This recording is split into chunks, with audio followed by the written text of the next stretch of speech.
எத்திக்லிட்ஸ் ஆன்மீக அன்பர்களுக்கெல்லாம் 2026 ஆண்டுக்கான ஆசையையும் வாழ்த்தையும் தெரிவித்துக் கொள்கின்றேன். 2026 ஆண்டை பொறுத்த வரைக்கும் 3 கிரகனுடைய பயிற்சியை நாம் சந்திக்க போகின்றோம்.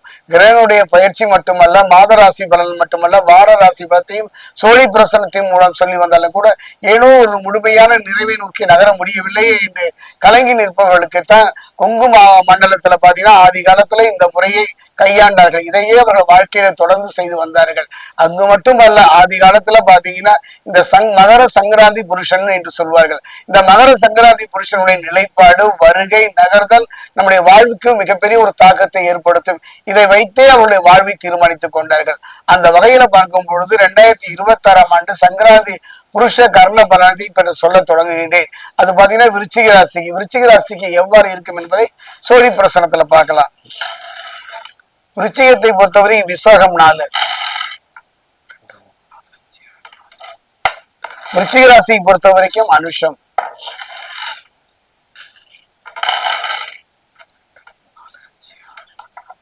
விருச்சிக ராசியை பொறுத்த வரைக்கும் கேட்டை,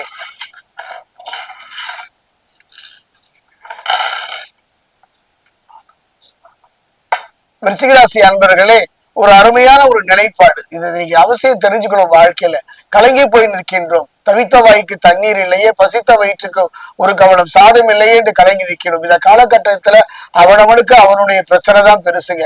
நம்மை கவனிப்பதற்கோ நமக்கு ஆறுதல் சொல்வதற்கு கூட யாருமே இல்லாத ஒரு காலகட்டம். உறவுகளும் ஒரு கேள்விக்குறியான இந்த ஒரு காலகட்டத்துலதான் 2026. கடந்த காலங்களில் எத்தனையோ ஏமாற்றங்களையும் எதிர்ப்புகளையும் நிம்மதியும் இழந்தவங்களுக்கு 2026 இந்த மகர சங்கராந்தி எவ்வாறு இருக்கும் என்பதை நான் சொல்ல தொடங்குகின்றேன். அது எப்படின்னு பாத்தீங்கன்னா, மகர சங்கராந்தி புருஷனுடைய வடிவத்தையும் இருப்பையும் நகர்வை வைத்தவே சொல்ல போகின்றேன்.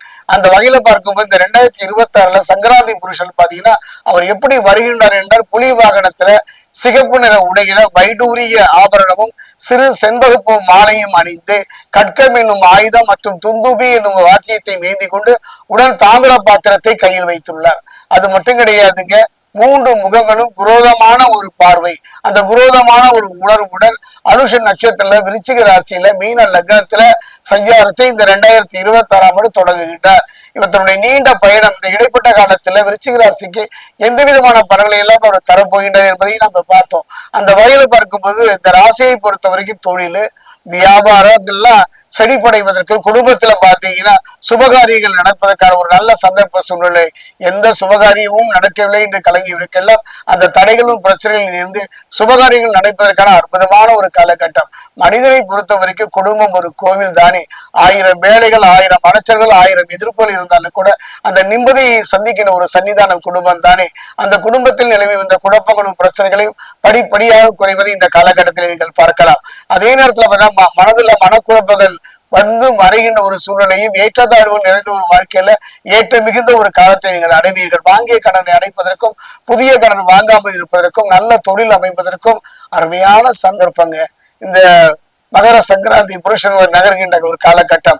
அது மட்டும் கிடையாது, மிகுந்த கவனம் செலுத்தும் எதுல, வாழ்க்கையில, தொழில. அது மட்டும் கிடையாது, யாரையும் முழுமையாக நம்பி எதையும் ஒப்படைத்து விட வேண்டாம். யாரையும் முழுமையாக நம்பி முழுமையான உங்கள் வாழ்வை நகர்த்தி விட வேண்டாம். சற்று கவனமாக இருப்பதைத்தான் இந்த 2026 ஆண்டுல மகர சங்கராந்தி புருஷன் சொல்கின்றார். அது மட்டும் கிடையாதுங்க, இந்த காலகட்டத்துல பாத்தீங்கன்னா உங்களுடைய செல்வ நிலை உயரும், பொருளாதாரம் நல்ல மாற்றம் ஏற்படும், ஒரு நல்ல தொழில் அமையும், ஒரு நல்ல வாய்ப்புகள் குவியும், செல்வாக்கு அதிகரிக்கும், கிரகநிலைகள் சாதகமாக விலகுகின்ற சூழ்நிலையை தான் அவர் சொல்கின்றார். அது மட்டும் கிடையாது, தன்னம்பிக்கை கூடும். குறிப்பா பாத்தீங்கன்னா இந்த காலகட்டத்துல ஒரு அற்புதம் என்றுதான் சொல்லுவேன். இந்த ஆண்டு முழுவதுமே குரு பகவான் உங்களுக்கு துணையாக இருக்கின்றார். அதுவும் 2 குரு, தேவகுருவும் அசுர குருவும் ஒன்று சேர்ந்தால் பகைதானே. ஆனாலும் கெட்டவன் கெட்டிடும் கெட்டிடும் ராஜயோகம் என்பதை போல அற்புதமான யோக பலன்களை 2 குருவும் தரப்போகின்றார்கள். அந்த வகையில தொட்டது துலங்கும், பொன் வைக்கும் இடத்தில் பூ வைப்பது போன்ற ஒரு காரியங்கள் நடக்கும். நீண்ட நாள் எடுத்தடித்த வம்பு வழக்குகள் இருந்து விடுதலை பெறக்கூடிய ஒரு சந்தர்ப்ப சூழ்நிலை. ஏதோ புரியவில்லை, இனம் புரியாத அடிவயிற்றில் ஒரு பயம் கலந்த உணவோடு வாழ்ந்தவங்களுக்கு பயம் நீங்கி நிம்மதி தருகின்ற ஒரு ஆண்டாக அமையும். கடந்த காலத்தில் இதையெல்லாம் நீங்கள் இழந்தீர்கள். இழந்தது அத்தனையும் முழுமையாக பெறக்கூடிய ஒரு நல்ல சந்தர்ப்ப சூழ்நிலையும் தனித்து நின்று போராடிய உங்க வாழ்க்கைக்கு வெற்றியை நோக்கி நகருகின்ற அற்புதமான ஒரு காலம்தான் விருச்சிக ராசிக்கு.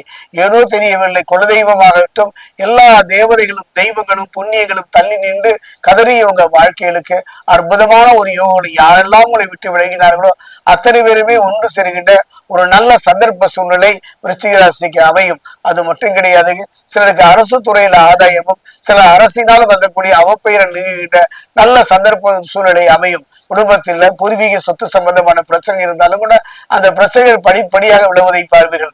கண் முன்பே நன்மை நடப்பதை காணுவீர்கள். அந்த நிகழ்வை தாங்க மகர சங்கராந்தி புருஷன் உங்களுக்கு சொல்கின்றார். கவலையே பட வேண்டாம், ஒரு சொல் வெல்லும் ஒரு சொல் கொல்லும் என்பார்கள். அந்த வகையில் பார்க்கும் பொழுது வெல்லுகின்ற ஒரு காலகட்டம், இழந்ததை திரும்ப பெறுகின்ற ஒரு அற்புதமான ஒரு தருணம். அந்த நிலையைத்தான் தருவோம். எவ்வளவுதான் சம்பாதிச்சாலும் சம்பாதித்தது அத்தனையுமே விரைய செலவாக சந்தித்து வந்தவங்க வாழ்க்கையில இனி அத்தனையுமே சுப செலவாக மாறுகின்ற ஒரு தருணம்.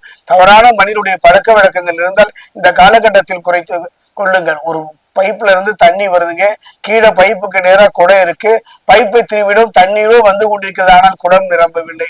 காரணம் என்று கேட்டால் ஓட்டை குடம் என்று சொல்வீர்கள். அது அல்ல, அந்த குடத்தை திருப்பி வைத்திருக்கிறீர்கள். அறிவும் திறமையும் ஆற்றலும் உங்களுக்கு இருந்தாலும் கூட அதை சரியான முறையில் பயன்படுத்துகின்ற ஒரு நல்ல சந்தர்ப்ப சூழ்நிலையை சங்கராதி புருஷன் விருச்சிக ராசிக்கு அனுபவிக்கின்றார். இந்த காலகட்டத்துல நீங்க செல்ல வேண்டியது என்னன்னு பாத்தீங்கன்னா, தேவதபையிலும் தெய்வங்களும் துணையினர்களும் தெய்வ பலமும் தெய்வ பலமும் மனோபலமும் மூன்று குணமும் கடந்த காலத்துல இழந்து தவித்த உங்களுக்கு அந்த மூன்று பலத்தையும் ஒருங்கே தரக்கூடிய ஒரு அற்புதமான ஒரு பரிகாரம் சொல்கின்றேன், கேளுங்கள். திருத்தணியில பாத்தீங்கன்னா திருத்தணி, அந்த திருத்தணிக்கு பக்கத்துல பாத்தீங்கன்னா பாதசனீஸ்வரர் ஆலயம். அந்த ஆலயத்துக்குள்ள பாத்தீங்கன்னா பூமிக்கு கீழே 20 அடி ஆழத்துல கால பைரவர் என்று ஒரு அற்புதமான ஒரு வடிவம். அந்த கால சக்கர பைரவர் என்று சொல்லக்கூடிய அந்த பைரவரை எதுவுமே கொடுக்க வேண்டாங்க ஆண்டவனுக்கு. அதே நேரத்துல வெறுங்கையோடும் போக வேண்டாம். கொஞ்சம் பூ எடுத்துட்டு போங்க, 2 பழம் கொண்டு போங்க. எதுவும் இல்லை என்றால் கண்களில் வருகிற கண்ணீரோடு அந்த கால சக்கர பைரவரை இந்த ஆண்டுல மாதம் ஒரு முறை சென்று வழிபாடு செய்யுங்கள். அற்புதமான யோக பலன்களை, இழந்ததை திரும்பி தருகின்ற ஒரு நல்ல சந்தர்ப்பத்தை விருச்சிக ராசிக்கு இந்த சங்கராதி புருஷன் தருவார். பக்தி கிளிட்ஸ் நேயர்களுக்கு வணக்கம். நான் டாக்டர் தீபா லாலன். இன்னைக்கு நம்ம என்ன டாபிக் பத்தி டிஸ்கஸ் பண்ண போறோம் அப்படின்னா, மகர சங்கராந்தி புருஷன் எழுந்தருள் இருக்கக்கூடிய வாகனம், அவர் ஏந்தி இருக்கும் ஆயுதம், அவர் அணிந்திருக்கும் நவரத்னம், அதே மாதிரி அவருடைய கந்தம், உதிக்கும் திக்கு, உதிக்கக்கூடிய நட்சத்திரம், நாள், இதெல்லாம் பொறுத்து ஒவ்வொரு ராசிக்கும் பாத்தீங்கன்னா ஒவ்வொரு விதமான பலன்கள் அப்படின்றது குறிப்பிடப்பட்டிருக்கு. இது என்னடா இந்த அம்மா புதுசா சொல்றாங்களே அப்படின்னா யோசிக்காதீங்க. காரணம் என்ன அப்படின்னா, ஏறக்குறைய 2000 வருடங்களுக்கு மேல் பழமையானதுதான் பாத்தீங்கன்னா இந்த மகர சங்கராந்தி புருஷனை பார்த்து நம்ம ராசிகளுக்கு வரக்கூடிய பலன்களை கணிக்கிறது அப்படின்றது. எனக்கு தெரிஞ்சு ஒரு 30 வருஷம் முன்னாடியே கூட பாத்தீங்கன்னா இந்த மாதிரி கணிக்கிறது அப்படின்றது இருக்கதான் செஞ்சு. கிராமத்துல பெரியவங்க என்ன பண்ணுவாங்க அப்படின்னா, அந்த ஊர்ல கோயில் ஐயர் இருப்பாரு பாத்தீங்களா, அவங்க கிட்ட போயிட்டு கேட்பாங்க, இந்த புருஷன் எந்த வாகனத்துல வந்திருக்கா, என்னென்ன மாதிரி நாட்டுல நடக்கும், எங்க ராசிக்கு என்ன நடக்கும் இப்படின்னு பலன் கேட்டதா நிறைய செவி வழி செய்திகள் இருக்கு, நானே பார்த்திருக்கேன் அப்படின்னு வச்சுக்கோங்களேன். கொங்கு பெல்ட்ல இன்றளவும் நிறைய பேர் பாத்தீங்கன்னா இந்த மகர சங்கராந்தி புருஷனை வச்சுதான் நிறைய விஷயங்கள் அவங்க வாழ்க்கையில செய்யணும், முடிவெடுக்கணும், பல முக்கியமான விஷயங்களை முடிவெடுக்கிறாங்க அப்படின்றதும் ஞாபகம் வச்சுக்கோங்க. சில வருடங்களுக்கு முன்னாடி எல்லாம் பாருங்க, பச்சை கலர் புடவை கட்டணும், இந்த நாள் அன்னைக்கு 2 விளக்கு ஏத்தி வைக்கணும், தலைச்சம் பிள்ளைக்கு ஆகாது, இந்த பரிகாரம் செய்யணும், இப்படி நிறைய விஷயங்கள் பரிகாரமா பிரசித்தி பெற்றுச்சு பாத்தீங்களா. அதெல்லாம் எதை பேஸ் பண்ணி இருந்துச்சு அப்படின்னா, இந்த மகர சங்கராந்தி புருஷனை பேஸ் பண்ணி தான் இருந்துச்சு.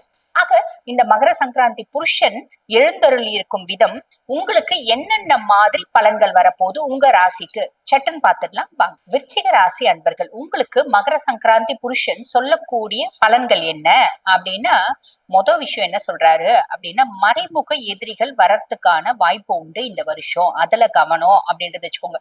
பொதுவா விருச்சிகம் பாத்தீங்கன்னா நடிக்க தெரியாது, எதுவா இருந்தாலும் வெட்டு 1 துண்டு 2, மனசுல பட்டதை நான் அப்படியே கக்கிடுவேன், இதுதான் விருச்சிகம். கோபம் பயங்கரமா வரும், அந்த கோபத்தை கண்ட்ரோல் பண்ணிக்கோங்க.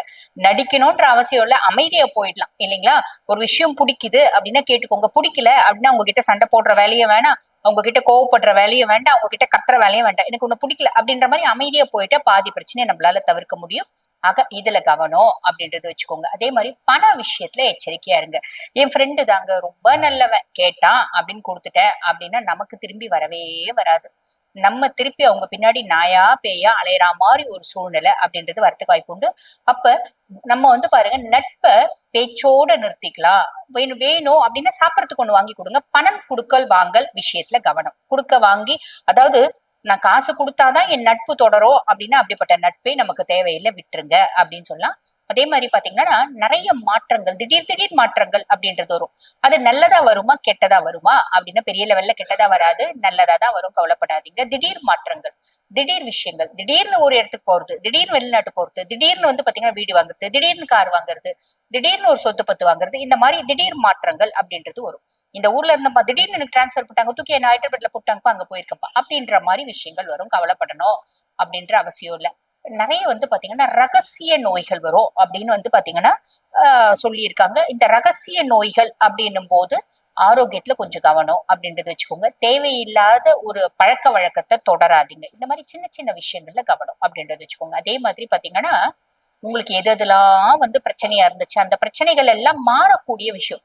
எனக்கு வேலை தாங்க பிரச்சனையா இருந்துச்சு, எனக்கு சாப்பாடு பிரச்சனையா இருந்துச்சு, எனக்கு நல்ல உடை பிரச்சனையா இருந்துச்சு, எனக்கு நல்ல இருப்பிடம் பிரச்சனையா இருந்துச்சு, எனக்கு வந்து வந்து ஆபீஸ் போறதுக்கு வண்டி வாகனம் பிரச்சனையா இருந்துச்சு. இப்படி எது பிரச்சனையா இருந்தாலும் அந்த பிரச்சனை வந்து பாத்தீங்கன்னா நிவர்த்தி ஆகக்கூடிய வருடம் இந்த வருடம் அப்படின்னு சொல்லிக்கலாம். இது ஒரு பெரிய பிளஸ் இல்லைங்களா? அதே மாதிரி பாத்தீங்கன்னா என்னோட கம்ஃபர்ட் முதல்ல இருந்ததை விட இப்ப அதிகமாச்சு. எப்படி, நான் வந்து பாருங்க ஒரு வீடு வாங்கணும்னு ஆசைப்பட்டேன், பிரம்மாண்டமான வீடு வாங்கிட்டேங்க. வீட்டுக்குள்ள யாராவது நுழைஞ்சாங்க அப்படின்னா வீட்டை அப்படியே பாக்குறாங்க, இவ்வளவு சூப்பரா இருக்கு என் வீடு அப்படின்ற மாதிரி. அதாவது இந்த ஆடம்பரம் அப்படின்றது வீட்டுல தெரியும், ஆடம்பரம் அப்படின்றது வண்டியில தெரியும், ஆடம்பரம் அப்படின்றது நகையில தெரியும். இந்த மாதிரி ஏதோ ஒரு விஷயத்துல ஒரு ஆடம்பர செலவு அப்படின்றது நீங்க பண்ணுவீங்க. மத்தவங்க உங்களை பார்த்து வியக்கிற மாதிரி ஒரு ஆடம்பர செலவு, இதனாலேயும் மறைமுக எதிரிகள் வர்றதுக்கு வாய்ப்பு உண்டு அப்படின்னு சொல்லலாம். அதே மாதிரி செய்யக்கூடிய தொழில்ல வந்து பாத்தீங்கன்னா பெருசா நம்மளுக்கு மனசு லைக்காது, செய்யக்கூடிய தொழில்ல மனசு பெருசா லைக்கிறது இல்ல. அதே மாதிரி வேலை செய்யற இடத்துல எல்லாரும் உங்க கூட வந்து பாத்தீங்கன்னா நல்லா பழகிறது அப்படின்றது இருக்காது, ஒரு விட்டேத்தியான ஒரு ஃபீலிங் இருக்கும். வேலை செய்யற இடத்துல வந்து பாத்தீங்கன்னா இன்ட்ரெஸ்டாவே வேலை செய்யற இடம் போக மாட்டேங்குதுங்க அப்படின்ற மாதிரி இருக்கும். நம்ம எதுக்கு போறோம், நம்ம வேலை செய்யறதுக்கு தான் போறோம், நம்ம பாட்டுக்கு வேலை செஞ்சுட்டு வந்துடுறது நல்லது. யாருக்கிட்டையும் பெரிய லெவல்ல நம்ம பழக்க வழக்கம் வச்சுக்கணும், அவங்க வந்து நம்ம கூட ரொம்ப வந்து பெட்டா இருக்கணும் அப்படின்ற அவசியம் எல்லாம் இல்ல இல்லைங்களா?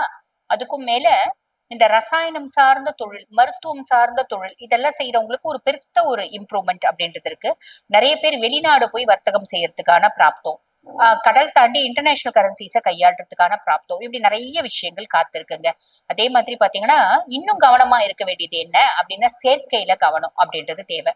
யார் கூடனாலும் சேருங்க, உங்களோட பிரச்சனைகளையும் உங்களுடைய நாளைக்கு நான் இது செய்ய போறேன், இதுதான் என்னோட டார்கெட், இந்த வருஷத்துல இத்தனை லட்சம் நான் சம்பாதிக்கணும்னு நினைக்கிறேன், இத்தனை இடத்த நான் பிசினஸ் ஸ்டார்ட் பண்ணணும்னு நினைக்கிறேன் அப்படின்னு உங்களோட எண்ணங்களையும் சொல்லிக்காதீங்க, ரகசியத்தையும் சொல்லிக்காதீங்க. செஞ்சு முடிச்ச பின்னாடி தெரிஞ்சுக்கிட்டோம்.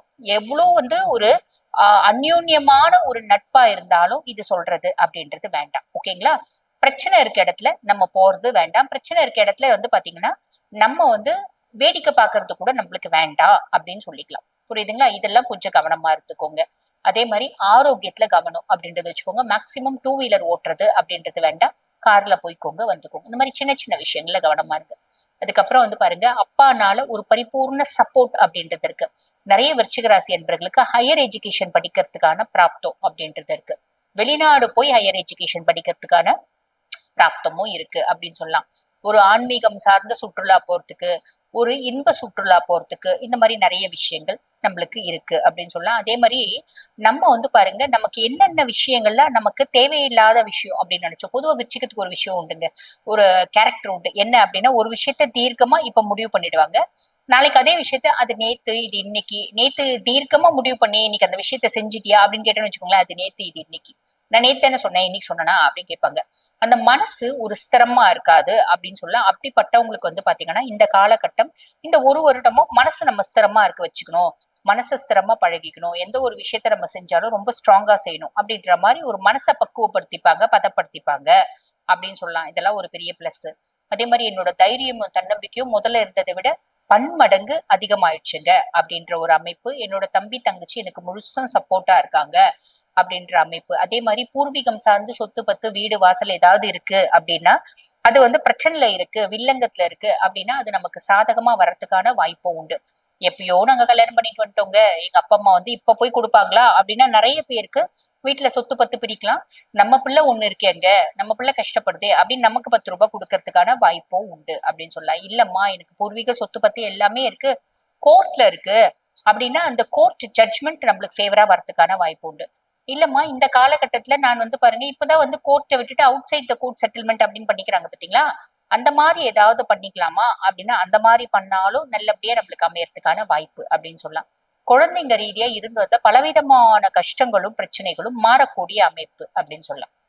இப்ப குழந்தைங்க ரீதியா எனக்கு வந்து பாருங்க ஒன்னா ரெண்டாங்க ஓராயிரம் பிரச்சனை இருந்துச்சுங்க அப்படின்னா அந்த ஓராயிரம் பிரச்சனைல அட்லீஸ்ட் ஒரு 40-50 பிரச்சனையாவது தீர்வுக்கு அப்படின்றது வரும். நம்ம மேல ரெண்டு பெரிய பெரிய பாறாங்கல்ல தூக்கி வச்சிருந்தோம் அப்படின்னா குழந்தைங்க விஷயம் நமக்கு ரெண்டு பாறாங்கல்ல தூக்கி தூக்கி வச்ச மாதிரி இருந்துச்சுன்னா ஒண்ணு தேரைக்கிட்ட நம்மளுக்கு ரிலீஃப் இருக்கும் பாத்தீங்களா, அந்த மாதிரி ரிலீஃப் அப்படின்றது வரும். ஆக நான் சொன்ன சின்ன சின்ன விஷயங்களை கவனமா இருக்கீங்க அப்படின்னா மட்டும் போதுமானது. இந்த வருடம் முழுசும் உங்களுக்கு இனிமையான வருடமா அமையும். வாழ்த்துக்கள். இப்ப நான் சொன்னது வந்து பாத்தீங்கன்னா மகர சங்கராந்தி புருஷன் சொல்லக்கூடிய ஒரு பொதுவான பலன்கள்.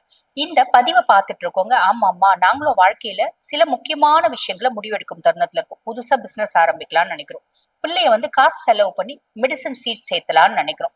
பிள்ளைய வெளிநாடு அமைச்சு படிக்க வைக்கலாம்னு நினைக்கிறோம். பொம்பளை பிள்ளை லவ் பண்ணிட்டு இருக்கு, அந்த பிள்ளைய வந்து சமாதானப்படுத்தி இல்ல வீட்டுல வச்சு பூட்டி இன்னொரு பையனுக்கு கல்யாணம் பண்ணி கொடுக்கலாம்னு நினைக்கிறோம். இதெல்லாம் ஒத்து வருமா ஒத்து வராதா? வீடு புதுசா வாங்கலாம்னு நினைக்கிறோம், வாங்கலாமா வாங்க கூடாதா? இந்த மாதிரி இந்த காலகட்டத்துல இந்த விஷயங்கள் செய்யலாமா வேண்டாமா, இந்த மாதிரி பல கேள்விகளுக்கு வந்து பாத்தீங்கன்னா உங்களோட சுய ஜாதகம் பதிலாவும் இருக்கும், முழு தீர்வாவும் இருக்கும் அப்படின்னு சொல்லலாம். ஆக உங்க சுய ஜாதகத்தை பார்த்துக்க விருப்பம் இருக்கு அப்படின்னா நான் பேசிட்டு இருக்கும் போது எங்களோட வாட்ஸ்அப் நம்பர் கொடுத்துருப்போம். அந்த வாட்ஸ்அப் நம்பருக்கு கால் பண்ணி அப்பாயின்மெண்ட் ஃபிக்ஸ் பண்ணி என்கிட்ட பேசிக்கலாம். தேங்க்யூ. விருச்சிக ராசி நேயர்களே, ஏன் இப்படி சொல்ற? ஆமா, நீங்க தான் ரொம்ப கவனமா இருக்கணும். இந்த மகர சங்கராந்தி பலன்ல உஷாரா இருக்கணும். ஏன் தெரியுமா?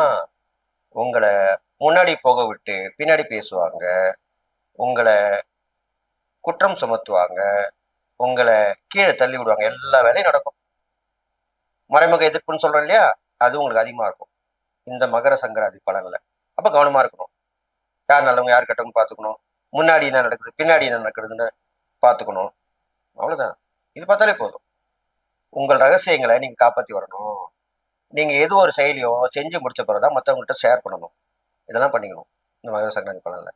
அடுத்ததாக உங்களுக்கு புதிய புதிய பாதைகள் தென்படும்.